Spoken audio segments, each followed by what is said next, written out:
T'es pas toute seule. T'es pas toute seule. T'es pas toute seule.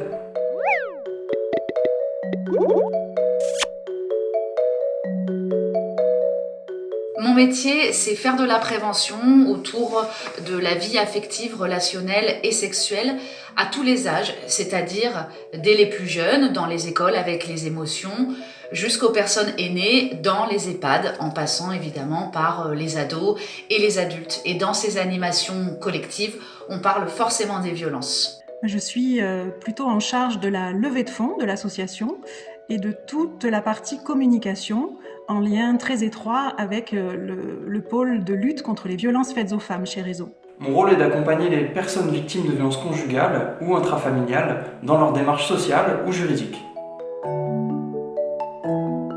Je repense à une intervention que Réseau effectuait dans une classe de collège autour justement de la problématique des violences conjugales. Cette classe était encadrée par une professeure et avant la fin de l'intervention, cette professeure a quitté la classe.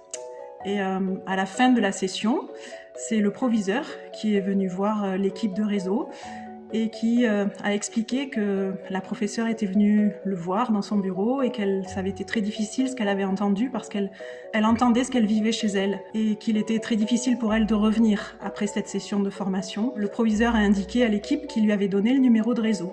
Et 2 jours plus tard, cette professeure a poussé la porte de l'accueil de jour départemental pour les femmes victimes de violences. L'année dernière, j'ai reçu une personne victime en situation irrégulière qui est venue se mettre à l'abri sur Avignon.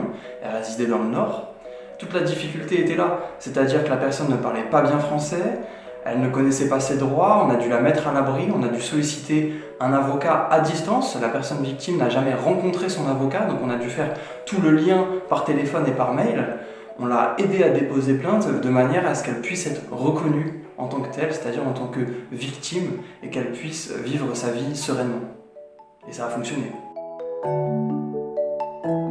Parle avec ton entourage, parle avec tes proches ou avec une association parce que tu n'es pas toute seule. C'est comme ça que tu vas réussir à t'en sortir et à avancer. Si tu n'es pas encore prête à partir, à quitter ces violences, c'est pas grave. Mais la parole, ça va t'aider à avancer vers ça.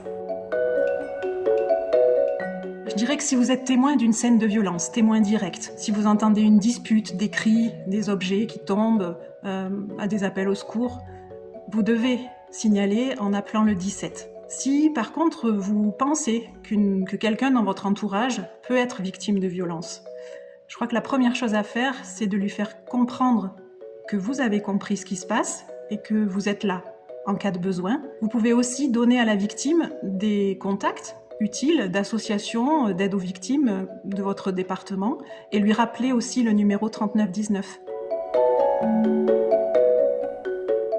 Au planning familial de Vaucluse, on reçoit les victimes de violences.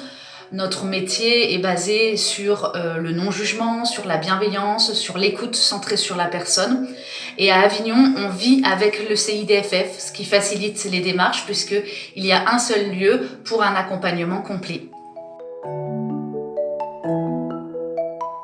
J'aimerais bien vous parler de La Belle Échappée. La Belle Échappée, c'est un refuge que Réseau a créé il y a 3 ans maintenant. On avait fait le constat qu'il y avait très peu de places d'hébergement qui étaient directement fléchées pour des femmes victimes de violences conjugales. On a créé ce refuge qui est composé de 8 logements qui sont tout équipés dans une grande maison avec des espaces conviviaux très confortables.